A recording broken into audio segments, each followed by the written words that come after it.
하나님 말씀 함께 보겠습니다. 요한복음 6장 13에서 15절 말씀입니다. 신약성경 152면에 있는 요한복음 6장 13에서 15절 말씀.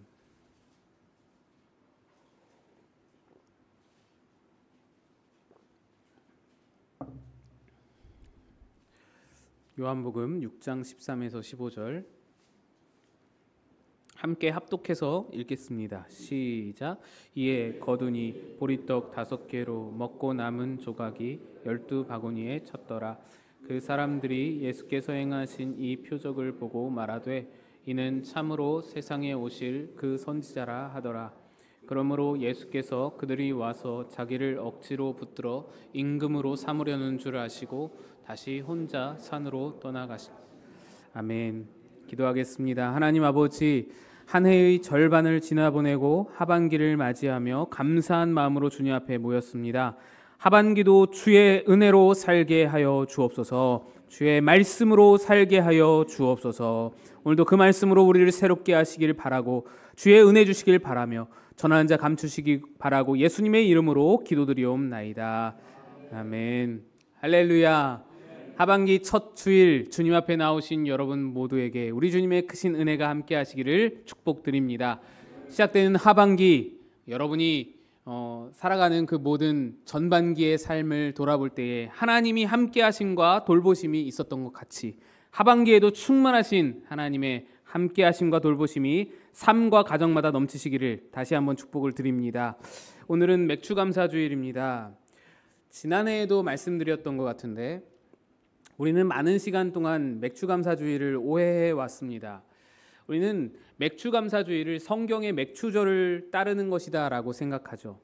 하지만 두 가지는 서로 다릅니다. 우리의 맥주감사주의는 대맥, 그러니까 보리 추수를 말하는 것이고 성경의 맥주절은 소맥, 소맥 아니고 소맥, 밀추수를 말하는 것입니다. 성경을 따르는 것이라면 다른 나라들도 맥주절을 그렇게 비슷한 절기로 지켜야 할 텐데 유독 한국 교회만 이 절기를 지키고 있습니다. 그나마도 많이 없어지는 추세입니다. 맥주감사주일은 성경에 물론 신학적 바탕을 두고 있지만 그 유래는 극빈 국가였던 우리 민족의 역사적 현실에 기반을 두고 있습니다. 가장 큰 영향을 미쳤던 것이 바로 보릿고개입니다. 가을에 수확한 양식이 겨울을 지나면서 다 떨어졌는데 아직 보리는 익지 않아서 굶주릴 수밖에 없는, 그래서 꼴딱 하면서 넘어갔던 그 보릿고개. 그러다가 6월 말 보리 수확철이 되면 그야말로 올해도 목숨을 부지했구나 기뻐하고 감사하고 그렇게 감격해하는 마음. 맥주감사주일은 바로 그 마음에서부터 시작된 것입니다. 마치 청교도들이 아무것도 없는 신대륙에 첫 발을 딛고는 거기서 첫 수확을 거두면서 땡스기빙 데이, 하나님이여 감사합니다, 우리를 돌보시니 감사합니다 라고 추수감사절이 유래된 것처럼 우리나라의 찢어지게 가난하던 역사적 현실 속에서 굶주린 배를 움켜쥐고 울면서 신앙으로 버티던 선배들의 삶이 전해준 것이 맥주감사절입니다. 그러니 맥주감사절은 단순히 지난 반년의 결과물에 대한 감사, 6개월의 감사를 넘어서 우리의 모든 역사, 보릿고개부터 지금까지 모든 역사의 그 과정 속에서 우리를 붙드시고 인도하신 하나님의 손길을 기억하고 고백하는 민족적 신앙의 절기가 바로 이 맥주감사주일이 되어야 하는 것입니다. 여러분은 이러한 맥주감사주일의 기원을 통해서 무엇이 보이십니까? 무엇이 보이시나요? 우리 민족 선배들의 가졌던 대단한 믿음이 보이십니까? 아니면 지긋지긋할 정도로 가난을 벗겨주신 하나님께 감사가 보이십니까? 물론 감사도 중요하고 우리 믿음의 선배들의 그 대단한 믿음도 우리가 본받아야겠지만 우리는 더 큰 것을 볼 수 있어야 합니다. 하나님은 뭘 하셨냐라는 것입니다. 하나님이 뭘 해오셨냐라는 겁니다. 보릿고개에서부터 지금까지 하나님께서 어떻게 이 나라를 이끌어 오셨냐, 이걸 볼 수 있어야 됩니다. 하나님이 이 민족에게 가난을 주시고 굶주림을 주시고 전쟁을 주시고 치욕을 주시고 그런 것들을 겪게 하시면서 뭘 우리에게 남기셨는지를 보아야 합니다. 무엇을 남기셨습니까? 굶주림 속에서도, 그 핍절한 상태 속에서도, 아무것도 볼 것이 없고 붙들 것이 없는 절방 속에서도 하나님은 일하신다. 하나님은 우리와 함께 하신다. 그래서 하나님을 의지하는 신앙과 그 하나님께 대한 감사를 우리 민족에 남긴 것입니다. 그 신앙이 지금의 우리의 신앙과 우리의 교회를 있게 했고, 그 덕분에 오늘 우리는 함께 맥주감사주일을 기념하며 감사하게 되는 것입니다. 그래서 저는 맥주감사주일이 감사도 감사이지만 하나님이 이 나라, 이 민족을 어떻게 이끌고 계시는가를 볼 수 있는 절기가 되어야 한다고 생각합니다. 그걸 자꾸만 상기하고 기억할 수 있어야 합니다. 왜냐하면 우리는 자꾸만 사람에게 조건을 찾기 때문입니다. 사람을 조건으로 세우고 사람을 이유로 세워서 사람에게 기대고 의지하는 바가 있기 때문입니다. 사람에게 기대고 의지하는 바가 있다, 사람에게서 조건을 찾는다, 이 말이 무슨 의미일까요?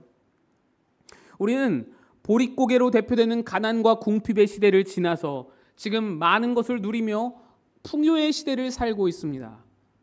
여기서 제가 만약에 여러분께 이런 질문을 드리면 여러분 어떻게 대답하시겠습니까? 어떤 질문이냐면, 우리나라가 가난을 벗어나 이렇게 풍요를 누리게 살게 된 것은 누구의 덕택입니까? 라고 묻는다면 여러분은 뭐라고 대답하실까요? 아마 입술로는 교회니까 하나님이십니다 라고 대답하시겠지만, 여러분의 머릿속에는 어떤 사람, 어떤 대통령이 떠오를 가능성이 매우 높다고 추측이 됩니다.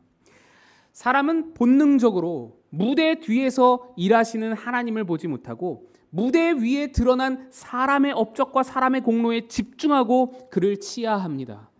우리는 역사 속에서 일하시는 하나님을 인정한다고 말은 하면서도 정작 우리의 눈길은 사람에게 두고 있다는 것입니다. 정치 얘기를 하고자 하는 것이 아닙니다. 신자로서 우리가 무엇을 바라보고 무엇을 집중해야 하는지를 말하고자 하는 것입니다. 맥주감사주일은 우리의 모든 시선을, 우리의 모든 집중을 다시 하나님께로, 우리 역사 가운데 일하고 계시는, 붙들고 놓지 않고 일하고 계시는 그 하나님께로 돌리는 절기가 되어야 한다는 것입니다. 오늘 본문 말씀은 예수님이 오병이어로 5,000명 넘는 사람을 먹이신 이후에 일어난 사건을 다루고 있습니다. 예수님의 오병이어 기적을 목격한 사람들은 예수님께로 특달같이 달려와서 임금이 되어줄 것을 요구했습니다. 이러한 요구는 단순히 오병이어 만드는 거 보니까 우리의 먹고 사는 문제는 금방 해결이 되겠다, 이런 마음에서 왕이 될 것을 요구한 것, 그 정도 수준을 넘어섭니다. 당시 유대 사회는 로마 제국이라는 거대한 권세 아래 신음하고 있었습니다. 유대인들에게 로마의 지배는 단순히 정치적 지배를 넘어서 종교적 정체성과 민족적 자존심을 건드는 거대한 악으로 여겨지는 그런 시기였습니다. 로마는 무거운 세금 정책을 통해서 백성들의 고혈을 짜내고 경제적으로 핍절한 상태로 몰고 갔고, 로마 본토에서 총독을 파견하고 또 군부대를 주둔시켜서 총독은 폭정을 휘두르고 군부대는 계속해서 마찰을 일으키고, 그래서 분노를 유발시키는 그런 일들이 비일비재했습니다. 이런 상황에서 유대인들의 유일한 소망은 메시아였습니다. 메시아가 오셔서 이 로마의 압제로부터 우리가 해방되고 자주 독립 국가를 이루는 것, 그것이 유일한 소망이었습니다. 그들에게는 메시아의 모델이 되는 인물들이 2명 정도 있었는데요. 하나는 모세이고 하나는 다윗입니다. 모세는 역사상 가장 훌륭한 지도자로 꼽히는 자입니다. 그는 애굽에서 종살이하던 이스라엘을 해방한 해방자였습니다. 40년 동안 광야에서 이스라엘 백성을 잘 통솔한 통솔자였습니다. 율법의 제정자이며 기적을 행하는 자, 홍해를 가른 자였습니다. 애굽에서 10가지 재앙을 통해서 백성들을 구원하는 구원자였고, 홍해를 갈라서 길이 없던 곳에 길을 내며 하늘에서 만나를 내리고 반석에서 물을 나게 하는 그런 놀라운, 그래서 먹고 사는 문제까지도 다 해결해주는, 다 책임져주는 놀라운 지도자입니다. 게다가 하나님을 대면하여 아는 자로서 백성과 하나님 사이의 중재자 역할도 감당하는, 그래서 영적인 지도자까지 이르게 되는 훌륭한, 둘도 없는 지도자, 역사상 다시 오지 않을 그런 지도자였습니다. 이런 모세가 자신의 마지막 설교, 이스라엘 백성을 향한 마지막 설교 모압 평지에서 할 때에 그 설교 중에 한 가지 예언을 합니다. 그 예언이 신명기 18장에 있는데요. 이렇게 돼 있습니다. 내 하나님 여호와께서 너희 가운데 내 형제 중에서 너를 위하여 나와 같은 선지자 하나를 일으키시리니 너희는 그의 말을 들을지니라. 모세는 하나님께서 나와 같은 선지자를 일으킬 것이다 라고 말합니다. 그래서 예수님 당시의 유대인들은 바로 그 예언을 성취할 자, 모세와 같은 선지자, 모세처럼 기적을 일으켜서 로마의 압제로부터 우리를 해방할 자, 하나님과 백성 사이의 중재자로 서서 새로운 나라를 아름답게 이루어 줄 자, 그런 메시아를 간절히 기다리고 있었던 것입니다. 언제 또다시 모세가 나타나나. 유대인들의 또 다른 메시아 모델은 다윗입니다. 다윗은 왕이었죠. 다윗의 업적은 또 얼마나 놀라운지 모릅니다. 그는 왕이 되자마자 그렇게 골칫 썩이던 블레셋을 토벌했습니다. 다윗이 왕이 되기 전까지 블레셋이 이스라엘을 얼마나 괴롭혔는지 모릅니다. 사사기 시대 삼손이 끊임없이 싸웠던 나라가 블레셋이고, 엘리 제사장 때에는 언약궤를 뺏기기까지 했던 나라가 블레셋이며, 사울 왕 초대 왕 사울도 한평생을 블레셋과 전쟁하다가 결국에는 블레셋에게 전사당했습니다.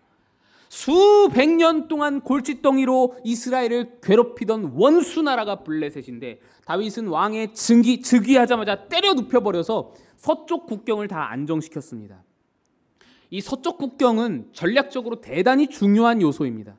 이스라엘의 적들은 주로 동쪽과 북쪽에 포진되어 있는데, 블레셋이 서쪽에서 계속해서 이렇게 있으면서 이스라엘 틈만 엿보면서 계속 게릴라적으로 쳐들어오는 거예요. 그러니까 이 이스라엘은 동쪽과 북쪽의 적도 막느라고 정신이 없는데 마음 놓고 전쟁을 못합니다. 왜냐하면 서쪽에 있는 이 블레셋이 항상 이렇게 노리고 있기 때문에. 그런데 다윗 왕이 즉위하자마자 블레셋을 완전히 정복하면서 이 서쪽 국경이 이제 안정이 됐습니다. 이 서쪽 국경은 이제 지중해가 됐습니다. 지중해 바다. 아무것도 없습니다. 마음껏 동진하고 마음껏 북진하고 마음껏 전쟁할 수 있게 된 것입니다. 그래서 다윗은 블레셋을 정복한 뒤로 신이 난 듯이 주변 정보를 나섭니다. 동쪽에 모압, 또 북동쪽에 소바, 북동쪽에 아람, 동쪽에 또 암몬, 남쪽에 에돔, 남쪽에 아말렉, 모조리 다 정복해버렸습니다. 이러한 다윗의 정복은 아들 솔로몬 때에 그 완전히 더 확장되어서 이스라엘 역사상 가장 넓은 영토를 차지하게 만들어줍니다. 다윗은 이로써 이스라엘 왕국 역사상 태평성대와 부국강병을 이뤄낸 사실상 전무후무한 왕으로 등극하게 됩니다.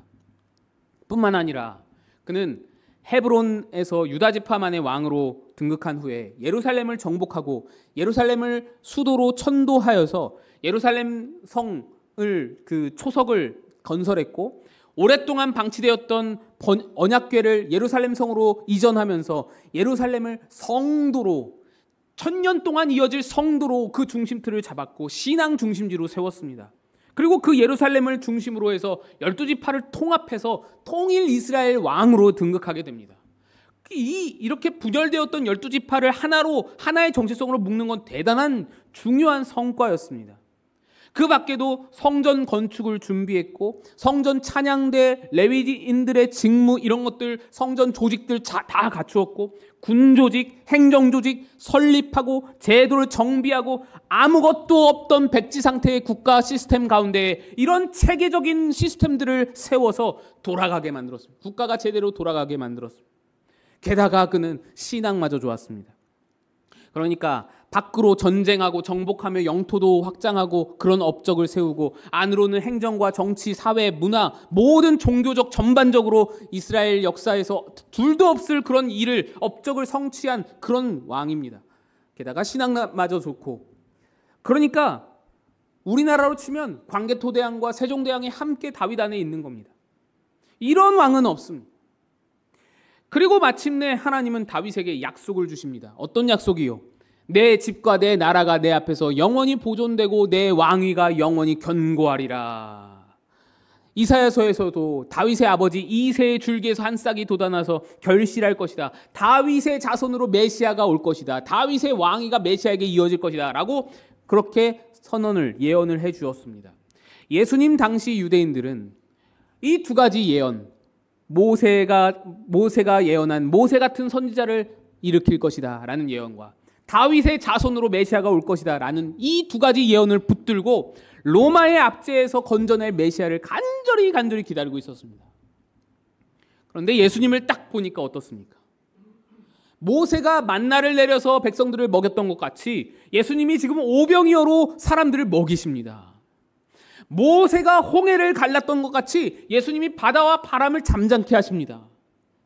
그리고 그분은 다윗의 동네인 베들레헴에서 나셨습니다. 사람들이 보기에 모세 같은 선지자다, 다윗의 자손으로 오시리다, 그가 바로 예수구나, 이렇게 보이는 겁니다. 오늘 본문이 그걸 말해줍니다.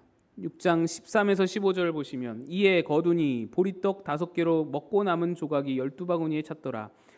그 사람들이 예수께서 행하신 이 표적을 보고 말하되, 이는 참으로 세상에 오실 그 선지자라. 모세 같은 선지자구나. 만나로 먹이듯이, 모세가 만나로 먹이듯이 이분은 오병이어로 우리를 먹이는구나. 모세다, 모세가 나타났다 라고 하는 겁니다. 15절, 그러므로 예수께서 그들이 와서 자기를 억지로 붙들어 임금 삼으려는 줄 아시고 다시 혼자 산으로 떠나가시니라.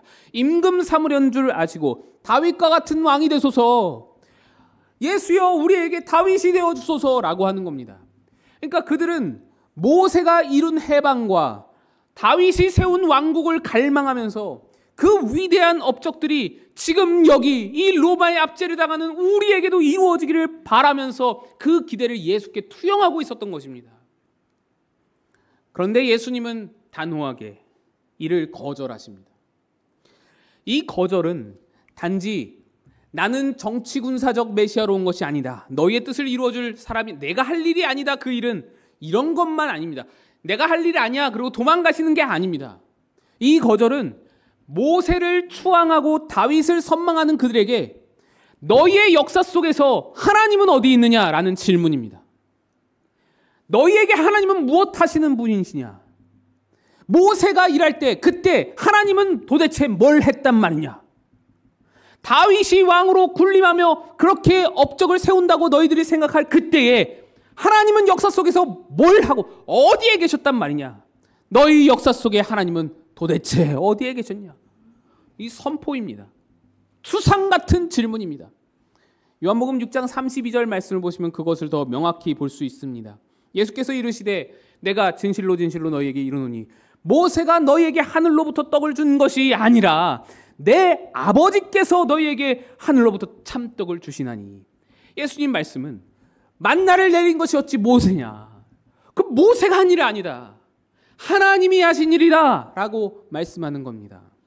예수님께 있어서 모세의 업적들은 모세의 것이 아닙니다. 애굽에 10가지 재앙을 내리고 홍해가 갈라지고 만나가 내려지고 반석에서 물이 터져나오고 다 모세가 한 일 아닙니다. 하나님이 하신 일입니다. 예수님의 말씀뿐만이 아닙니다. 출애굽기를 읽어보고 민수기를 읽어보고 신명기를 읽어보아도 거기에 어디에도 모세가 했다는 말이 없습니다. 하나님이 하셨죠. 모세는 모세 스스로도 그것을 알았습니다. 모세가 백성들과 홍해 앞에서 이렇게 말합니다. 출애굽기 14장에 너희는 두려워하지 말고 가만히 서서 여호와께서 오늘 너희를 위하여 행하시는 구원을 보라. 여호와께서 너희를 위하여 싸우시리니 너희는 가만히 있을지니라. 여기서 가만히 있어야 할 자들은 백성만이 아닙니다. 모세도 가만히 있어야 되는 겁니다. 내가 할 일이 없다는 겁니다. 하나님이 하신다, 하나님이 싸우신다. 너희는 똑똑히 봐라. 하나님이 뭘 하시는지. 홍해 앞에서 만나를 내리면서 반석을 치면서 하나님이 행하시는 구원을 똑똑히 보라고 외쳤던 모세입니다. 내가 하는 거 아니다라는 거예요. 다윗도 마찬가지입니다. 누가 다윗을 이기게 했습니까? 다윗의 승리는 그 어느 것 하나 다윗의 것이 없습니다. 그의 통치도 하나님이 하신 일입니다. 물론 다윗이 함정에 빠지는 경우가 있습니다. 이거 내가 했나? 이거 내가 이뤘지? 내 성취지? 그래서 인구조사를 합니다. 인구조사로서 자신의 업적을 드러내기 위해서. 그러나 하나님이 그를 꾸짖으시자 그는 엎드려 회개하면서 아닙니다. 내 것이 아닙니다. 하나님의 일입니다. 라고 다시 깨닫게 됩니다. 다윗은 성전 건축의 재료들을 준비하면서 백성들과 예물을 다 거둡니다. 예물을 하나님께 드리죠. 그리고 모든 백성과 함께 그렇게 하나님 앞에서 이렇게 고백을 하며 기도합니다. 우리 다 같이 읽어보겠습니다. 역대상 29장 말씀을 같이 읽습니다. 시작. 여호와여 위대하심과 다 주께 속하였사오니 다 주의 것이로소이다. 여호와여 주권도 주께 속하였사오니 높으사 만물의 머리심입니다. 부와 귀가 주께로 말미암고 또 주는 만물의 주제가 되사 손에 권세와 능력이 있사오니 모든 사람을 크게 하심과 강하게 하심이 주의 손에 있나이다. 아멘. 이 말씀은 다윗이 그냥 하는 말이 아닙니다. 그냥 추상적으로 그냥 하나님께 감사하면서 형식적으로 드리는 그런 고백이 아닙니다. 사람들에게 보이려고 다 하나님이 하신 거예요, 여러분, 하나님의 은혜입니다, 이런 고백이 아닙니다. 다윗의 진심이고 다윗의 인생이 묻어있는 고백입니다. 다윗은 알았습니다. 모든 승리와 업적이 하나님이 아니면 이루어질 수 없는 내 것이 아닌 하나님의 것인 것을 다 알고 스스로 고백하는 겁니다. 모세도 다윗도 어느 것 하나 자기가 한 것이 없다고 고백합니다. 그들 자신이 내가 한 것이 아니라고 고백하는데, 그런데 그 후대의 사람들은 어떻습니까? 모세를 찬양합니다. 다윗을 축혀 세웁니다. 위대한 다윗이요, 위대한 모세요. 그들을 통해서 일하신 하나님을 보지 않고 그들을 통해서 일하신 하나님의 능력을 바라보지 못하고 그들 자체를 추앙하고 선망합니다. 그러면서 모세나 다윗과 같은 선지자와 왕이 또다시 나타나 주기를, 또다시 나타나서 모세같이 다윗과 같이 어떤 일을 해주기를 간절히 기다리고 있는 겁니다. 하나님이 계신데 하나님은 보지 못하고 누군가 나타나 주기를 바라는 겁니다. 이스라엘 역사는 하나님께서 친히 이끌어오신 역사이니 지금 자기들 눈앞에서 기적을 행하는 이 예수님을 통해서도 하나님이 무슨 일을 행하실지, 하나님이 이를 통해서 어떤 일을 이루실지, 하나님이 어떻게 끌어가실지 하나님의 역사를 기대하고 바라야 할 텐데, 그들은 그것을 보지 못하고 그것을 기대하지 못하고 사람에게 붙잡혀서, 사람의 역사와 사람의 업적과 치적에 거기에 붙잡혀서 주님 모세가 되어주세요, 주님 우리에게 다윗이 되어주세요, 모세보다 다윗보다 훨씬 더 크신 예수님 앞에서 우리에게 모세가 되어주세요라고 요구하고 있는 겁니다. 이게 얼마나 어리석은 일입니까? 이런 일은 다만 신정국가 이스라엘에만 해당이 되는 이야기가 아닙니다. 하나님이 역사를 끌어가시는 그 모든 역사와 나라들은 이스라엘뿐만 아니라 세상 모든 열방에 적용이 됩니다. 다니엘서 2장 20절 21절 보시면 이렇게 말합니다. 다니엘이 말하여 이르되 영원부터 영원까지 하나님의 이름을 찬송할 것은 지혜와 능력이 그에게 있음이로다. 그는 때와 계절을 바꾸시며 왕들을 패하시고 왕들을 세우시며 지혜자에게 지혜를 주시고 총명한 자에게 지식을 주시는도다. 하나님은 선민 이스라엘뿐만 아니라 지금 다니엘이 속해 있는 이방민족 바벨론과 페르시아와 헬라와 로마까지 다니엘을 읽어보면 그것이 다 잘 나옵니다. 하나님이 어떻게 왕들을 세우시며 왕들을 패하시는지가, 모든 역사를 하나님이 주관하시는 것이, 그 모든 세계가 다니엘서에 다 나타나 있습니다. 그 이후로도 영원까지 하나님은 그렇게 역사를 주관하시는 하나님이십니다. 한 달 전에 대통령 선거가 끝났습니다. 대통령 선거가 있을 때면 온 국민이 정치 이슈에 몰두하게 되죠. 그리고 그때가 되면 우리 교인들, 우리 교우들에게도 한 가지 궁금증이 생깁니다. 너무너무 궁금한데 물어보지는 못하겠는 그런 질문이 하나 생기죠. 목사님은 누굴 찍으시나? 라는 질문. 이게 너무 궁금하셔서 제 아내에게 은근슬쩍 떠보기도 하시고, 저에게도 찾아와서 누구 후보 좋다던데 은근슬쩍 저를 떠보기도 하시고, 여러 가지 방법으로 저를 떠보십니다. 제가 이렇게 보면서 안타까운 것은 교회조차도 극단적으로 둘로 갈라진다는 것입니다. 심지어 다소 격해지는 양상까지도 보인다는 것이죠. 저는 이번 계엄 사태 지나면서 혹여나 교회 안에서 이 정치 이슈로 싸움이 날까봐, 다툼이 생기고 갈등이 생길까봐 지난 6개월 동안 초 예민 모드였습니다. 얼마나 이것을 가지고 예민하게 그걸 바라봤는지 모릅니다. 실제로 제가 지난 교회에 있을 때 예전 정부 탄핵 국면이 있었잖아요. 그때 함께 뉴스를 보시던 원로 장로님과 은퇴 안수 집사님이 싸움이 나가지고 교회가 난리나가 난 적이 있습니다. 주먹 다짐까지 가가지고. 얼마나 그게 곤란했는지 모릅니다. 집안까지 싸움이 일어나고. 그런데 우리 교인들은 이 6개월 동안 훨씬 더 성숙하셔서 싸움 없이 잘 지난 것이 얼마나 다행스럽게 여겨지는지 모릅니다. 근데 여기에 문제가 있습니다. 대통령 선거 기간이 되면 후보들은 이전 대통령, 이전에 다스렸던 어떤 대통령 묘역을 방문한다든지 그 대통령의 유지를 받들겠다고 그렇게 공언을 한다든지 그런 얘기를 합니다. 심지어 내가 그분과 어떻게 연결이 되어 있다는 것을 드러내 보이려고 애쓰기도 합니다. 왜 그렇게 할까요? 왜 그럴까요? 왜 그러냐면 우리가 모두 그때 그 대통령과 비슷한 어떤 대통령, 비슷하게 통치해줄 어떤 사람을 기다리고 있기 때문입니다. 우리에게도 다 모세가 있고 다윗이 있는 겁니다. 여러분 모두 다 우리나라 최고의 대통령 누구나 한 명쯤은 마음에 가슴에 품고 있을 겁니다. 그게 박정희이든지 김대중이든지 또 다른 어느 누구이든지 아니면 세종대왕이라도 어떤 누군가가 이상적인 지도자라고 여러분 마음속에 한 명씩은 다 품고 있는 것입니다. 다 저마다의 색깔이 있고 기준이 있는 것입니다. 그리고는 그 기준을 가지고 기대합니다. 기대하죠. 누군가가 나타나서 그때 그분처럼 내 기준을 충족해주고 내 마음을 만족시켜줄 통치를 보여주기를 바라고 있습니다. 결국 우리도 또다시 모세를 기다리는 겁니다. 다윗을 기다리는 겁니다. 그걸 기대하고 있는 겁니다. 그리고 그 기대대로 안 되면 실망하죠. 염려하죠. 원망하죠. 분노하고 욕합니다. 비난합니다. 화를 내죠. 그리고 또다시 부디 누군가가 다시 나타나 주기를 기대합니다. 부디 그와 같은 선지자, 부디 다윗과 같은 지도자 다시 나타나서 대통령이 그렇게 다스려 주기를 고대합니다. 그런데 여러분, 저는 3년 전에 지난 20대 대선 선거 결과가 나타났을 때 그때 새벽에도 그랬고 한 달 전 이번 21대 대선 결과가 나왔을 때에도 그날 새벽 설교 때도 그랬고 여러분께 그렇게 말씀드렸습니다. 여러분 기대하지 마세요. 기대하지 마세요 라고 사람을 기대하지 말라고 말씀드렸습니다. 우리는 그를 통해 일하실 하나님을 기대하는 자들이지 사람을 기대하는 자들이 아닙니다. 세상 사람들은 어떤 대통령이 잘했다 어떤 대통령이 못했다 라고 쉽게 평가해버리지만 우리는 역사를 그렇게 사람의 인간의 잘잘못으로 쉽게 그렇게 평가하고 그런 관점으로 바라보지를 않습니다. 그렇게 정치를 바라보면 거기에는 하나님이 설 자리가 없습니다.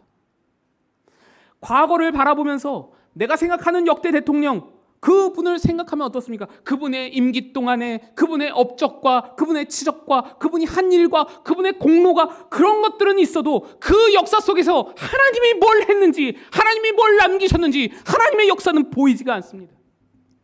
미래를 바라보면서 누군가를 기대하죠. 누군가를 내가 뽑을 거야. 그래서 이 사람이 뭘 해주기를 기대해. 그 사람에게 기대와 희망은 걸려 있어도 하나님에 대한 소망이나 기대는 없는 것입니다. 정치 영역에 있어서 하나님을 일하시는 분으로 여기질 않습니다. 하나님은 내 삶에서는 일하실 분으로 여겨지고 우리 가정을 일하실 분으로 여기시고 또 우리 교회 가운데 일하실 분으로 여기지만 정치 영역에서는 하나님이 없습니다. 하나님을 하나님으로 보지를 않습니다. 과거를 봐도 하나님이 행하신 일이 없고 지금을 봐도 하나님이 일하시지 않으며 앞으로도 하나님의 일을 보지를 못합니다. 그러니까 하나님의 업적, 하나님의 성취를 찬양하지도 못하고 감사하지도 못하고 앞으로도 하나님의 일에 대한 기대와 소망이 없어서 아무 데도 없어서 불평과 원망과 욕과 비난과 그런 것만 가득한 것이죠. 우리 역사 속에 하나님이 서실 자리가 없는 겁니다. 하나님이 한국 정치에는 개입을 못하시는 하나님이십니까? 한국 정치만은 정치인들과 국민들에게 맡기시고 방관하시는 관망하시는 하나님이십니까? 성경은 분명히 왕들을 패하시며 세우기도 하시는 하나님이라고 말씀하시는데 한국은 거기에서 예외라도 된다는 말입니까? 하나님이 일하십니다. 하나님이 일하십니다. 잘난 자를 세워서도 하나님이 좋게 끌어가시는 그 좋게 끌어가시는 그것도 하나님의 일하심이고 못난 자를 세워서도 하나님이 끌어가십니다. 우린 그걸 보는 자들입니다. 볼 수 있어야 합니다. 오늘날 한국교회는 이런 정치적 관점을 넘어서지를 못하고 있습니다. 정치를 신앙으로 풀어내는 신앙의 자리까지 나아가지를 못하고 그저 세상 사람들이 하는 것과 똑같이 세상 정치인들이 하는 말만 똑같이 되풀이하면서 정치적 관점에만 함몰되어서 앞에 세워진 사람 하나 때문에 염려하고 똑같이 염려하고 앞에 세워진 사람 하나 때문에 기대하고 그러다가 실망하고 욕하고 비난하고 원망하고 치고받고 싸우고 그거밖에는 할 줄 아는 게 없습니다. 심지어 뛰쳐나가서 세력을 규합하여서 정치적으로 뭔가 힘을 보여주겠다고 나서서는 우리한테 까불면 죽어. 우리 교회한테 까불면 너희들 혼날 줄 알아. 겁먹은 강아지 모양으로 소리나 치고 있고, 그게 한국교회 수준입니다. 그런 것은 교회가 할 일이 아닙니다. 한국교회라는 신앙공동체의 수준이 어느 자리에 있는지를 보셔야 합니다. 결국 우리는 저 앞에 세워진 사람 하나 때문에 염려하거나, 사람 하나에게 기대하거나, 사람 하나 때문에 뭔가를 꿈을 꾸고 희망을 품고 소망을 품는 자들이 아니란 말입니다. 세상을 향해 하나님을 보이지 못합니다. 하나님이 누구이신지, 하나님이 뭘 하시는 분인지 세상은커녕 나 자신에게조차 보이지를 못하고 있는 겁니다. 하나님을 하나님으로 볼 줄 알고 하나님께 기대를 걸 줄 알아야죠. 하나님의 통치에 내 삶과 내 가정과 내 교회뿐만 아니라 이 나라도, 이 민족도 내어 맡기고 걸 줄 알아야죠. 그래야 거기서부터 진정한 맥주감사주일의 감사가, 보릿고개였어도 그 굶주린 가운데서도 감사하던 그 신앙이 우리 가운데 꼽힐 수 있지 않겠습니까? 하나님에 대한 신뢰도 기대도 소망도 아무것도 없이 그저 사람만 쳐다보고, 사람이 어쨌네 저쨌네, 사람이 잘했네 못했네, 사람의 그 정치 뉴스만 보면서 정치 이슈만 거기에 갇혀서는 거기서 화내고 기뻐하고 열받고 속상하고 거기서 좋아하고 신나하고 그러고 있는데, 거기에 어디에 보릿고개를 넘어서 감사를 외치던 그 맥주감사주일의 감사가 있을 수 있겠습니까? 여러분, 명심하시기 바랍니다. 누구를 세우시든지 하나님이 하시는 일입니다. 왕들을 패하시며 왕들을 세우시는 하나님이십니다. 맥주감사주일은 이 나라를 보릿고개에서부터 세계 10대 강국에 이르기까지 하나님이 끌어오셨다는 것을 증명하는 절기입니다. 물론 정치적 참여 중요합니다. 관심을 가져야 합니다. 하지만 너무 몰두해 있습니다. 너무너무 몰두해 있습니다. 이제 우리는 이전에도 하신 하나님의 일을 지금도 기대할 줄 알아야 합니다. 과거의 역사 속에서 다른 사람은 보지 못하는 하나님의 손길을 발견할 수 있어야 합니다. 무대 뒤에서 일하시는 하나님을 볼 수 있어야 하는 것입니다. 다른 사람 모두가 사람에게 집중하며 사랑을 칭송하고 사람에게 실망할 때, 우리는 하나님이 어떻게 이 나라 민족을 끌어오셨는지를 바라보면서 괜찮아, 하나님이 하실 거야, 걱정하지 마, 즐거워하고 기뻐하고 감사하며 하나님의 살아계심을 보일 수 있어야 하는 것입니다. 우리 마지막으로 신명기 32장을 보십시다. 우리 한번 다 찾아보시죠. 신명기 32장 말씀입니다. 이 말씀을 펼쳐두시고 가능하시면 표시도 한번 해보시면 좋겠습니다. 표시해 두시고 앞으로 나라가 여러분 마음에 들지 않을 때, 나라 꼴이 엉망이라서 심히 염려되고 걱정될 때, 앞이 캄캄하고 한심스러울 때, 또는 이 나라가 너무 마음에 들어서 사람에게 기대하게 될 때, 마찬가지로 이 구절을 펼쳐서 한번 읽어보시기 바랍니다. 32장 6절에서 12절 말씀입니다. 우리 같이 한번 구약성경 313페이지 같이 6절에서 12절까지 읽겠습니다. 시작. 어리석고 지혜 없는 백성아, 여호와께 이같이 보답하느냐? 그는 내 아버지시오, 너를 지으신 이가 아니시냐? 그가 너를 만드시고 너를 세우셨도다. 옛날을 기억하라. 역대의 연대를 생각하라. 내 아버지에게 물으라. 그가 내게 설명할 것이요. 내 어른들에게 물으라. 그들이 내게 말하리로다. 지극히 높으신 자가 민족들에게 기업을 주실 때에, 인종을 나누실 때에 이스라엘 자손의 수효대로 백성들의 경계를 정하셨도다. 여호와의 분깃은 자기 백성이라. 야곱은 그가 택하신 기업이로다. 여호와께서 그를 황무지에서 짐승이 부르짖는 광야에서 만나시고 호위하시며 보호하시며 자기의 눈동자같이 지키셨도다. 마치 독수리가 자기의 보금자리를 어지럽게 하며 자기의 새끼 위에 너풀거리며 그의 날개를 펴서 새끼를 받으며 그의 날개 위에 그것을 엎는 것 같이 여호와께서 홀로 그를 인도하셨고 그와 함께한 다른 신이 없었도다. 아멘. 옛날을 기억하라. 역대의 연대를 생각하라. 지금까지 하나님이 해오신 일을 기억하라. 그가 지금도 일하신다. 그가 지금도 통치하신다. 하나님은 하나님 되기를 중단하지 않으신다. 이 말씀을 믿으시고 과거의 하나님을 알아보고 오늘의 하나님을 신뢰하시며 미래의 하나님을 기대할 수 있는 여러분 되시기를 주님의 이름으로 축복드립니다.